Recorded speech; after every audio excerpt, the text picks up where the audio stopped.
Satgas Operasi Damai Kartens berhasil menangkap anggota kelompok kriminal bersenjata Malete Lenggen di Puncak Jaya, Papua Tengah. Malete Lenggen merupakan anggota pasukan KKB Yambi yang berada di bawah komando Lekagak Telenggen.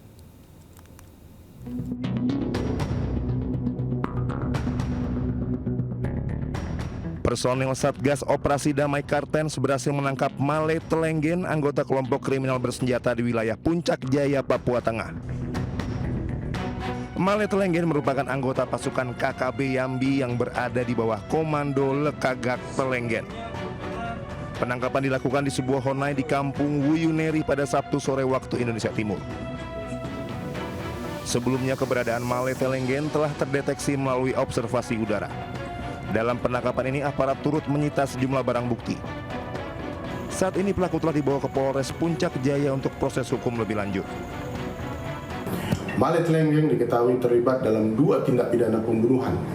Yang pertama terhadap Serka Jeffrey pada 15 Agustus 2024 di Sport Center Kampung Kungguneri, dan yang kedua terhadap warga sipil yang bernama Edi Hermanto di Pasar Sentra Mulia pada tanggal 12 Juli 2025. Dalam kasus terakhir, ia berperan sebagai pengemudi sepeda motor yang mengantar pelaku penembakan. Tim Satgas Operasi Damai Kartens masih terus melakukan pengembangan khususnya terkait keberadaan senjata api yang masih dikuasai kelompok Malete Lenggen dan jaringan KKB lainnya. Dari Jayapura, Papua, Freddy Nuboba, iNews melaporkan. Pemirsa, Satreskrim Polres Cimahi menangkap belasan pelaku penganiayaan yang tergabung dalam kelompok geng motor ternama di kota Cimahi, Jawa Barat. Korban alami luka parah di bagian dada.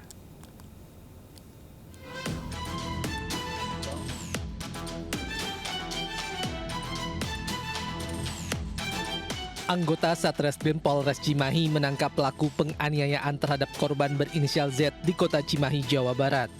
Dari penangkapan pelaku berinisial DN, berkembang penangkapan ke-12 pelaku lainnya. Kurang dari 2 kali 24 jam, 13 pelaku yang merupakan kelompok geng motor ternama itu ditangkap Polres Cimahi. 3 orang dewasa dan 10 pelaku masih di bawah umur. Para pelaku ini menyerang kelompok lain secara acak pada malam hari. Selain karena dendam, aksi itu mereka lakukan agar keberadaan gengnya diakui. Para pelaku melakukan penganiayaan terhadap seorang anggota geng motor lain di Jalan Pojok Utara, Kelurahan Setia Amanah, Kecamatan Cimahi Tengah, Kota Cimahi. Para pelaku menghentikan korban, kemudian menodongkan senjata tajam dan menyerangnya. Akibat penganiayaan, korban mengalami luka parah di bagian dada. Mana dilakukan oleh kurang lebih 13 orang yang masuk dalam komunitas motor atau geng motor dan kemudian melukai korban inisial Z dengan melukai sebanyak 4 kali luka bacokan, bacok mengenai kepala bagian kiri hingga punggung sebelah kiri menembus ke paru-paru.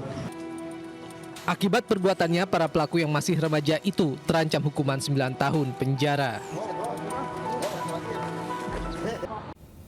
Pemirsa, seorang menantu di Tasikmalaya, Jawa Barat melakukan pembacokan pada keluarga mertuanya. 5 korban termasuk istri dan bayi anaknya mengalami kritis. Pelaku hingga kini masih diburu polisi.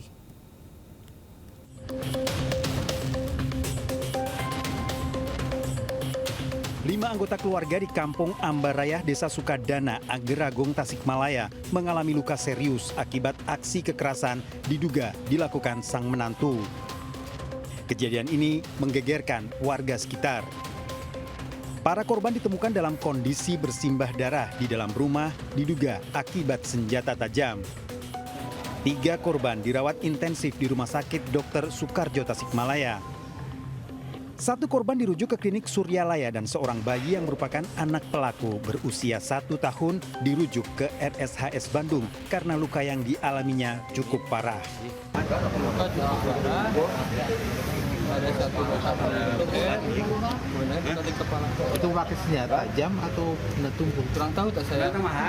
Kurang tahu, tapi kayaknya menurut keterangan dokter senjata tajam. Polisi memeriksa sejumlah saksi dan melakukan olah tempat kejadian perkara. Alhamdulillah untuk anak sudah sadarkan diri, meskipun tinggal 2 orang yaitu adik dan kedua mertua terutama yang kritis. Selanjutnya untuk pelaku masih dalam penyelidikan pihak kepolisian dari Polres Tasikmalaya Kota. Kasus ini tengah ditangani Polres Tasikmalaya Kota. Penyelidikan dan upaya pencarian terhadap terduga pelaku masih berlangsung. Dari Tasikmalaya, Jawa Barat, Asep Juharyono, iNews melaporkan.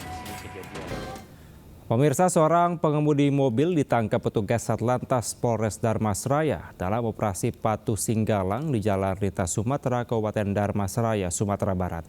Pengemudi tersebut tertangkap tangan membuang narkotika jenis sabu saat hendak dilakukan penggeledahan.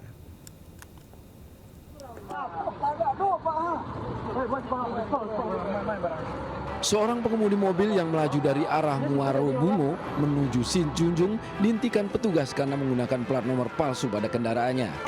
Saat akan ditilang, pelaku secara diam-diam membuang sebuah bungkusan kecil di dekat pos polisi. Namun aksi pelaku diketahui petugas dan saat diperiksa, bungkusan tersebut berisi paket kecil narkoba jenis sabu. Petugas lalu mengamankan pelaku dan berkoordinasi dengan Satuan Reserse Narkoba Polres Darmasraya. Pemeriksaan lebih lanjut terhadap kendaraan pelaku tidak menemukan barang bukti tambahan. Sewaktu kami melakukan penilangan, si pengendara tersebut atas nama Deden pergi ke belakang pos lantas yang ada di tempat penilangan. Kemudian membuang satu benda ke dalam kebun orang lain di seberangnya. Kemudian karena dicurigai kami ikuti, ternyata yang dibuang itu adalah bahan-bahan obat-obatan terlarang sejenis inek. Pelaku telah diamankan di Mapolres Darmasraya dan akan menjalani proses penyelidikan lebih lanjut. Kita awali informasi pertama, pemirsa. Belasan pekerja seks komersial, gelandangan dan pengemis terjaring razia di Jalan Tubagus Angke, Grogol, Petamburan, Jakarta Barat. Sejumlah PSK meronta-ronta menolak dibawa petugas.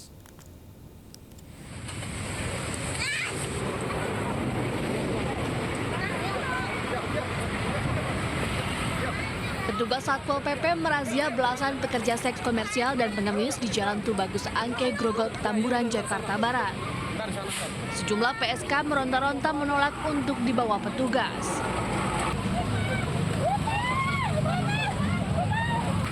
Hasilnya, sebanyak 16 orang terjaring, dengan rincian 11 orang merupakan gelandangan dan pengemis, serta 5 pekerja seks komersial.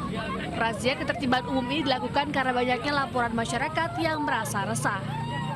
Ini tujuannya untuk memberikan kenyamanan, ketentraman di wilayah Jakarta Barat, dan kita harapkan masyarakat juga ikut memberikan dukungan terhadap upaya kita untuk menjaga ketentraman dan ketertiban di wilayah Jakarta.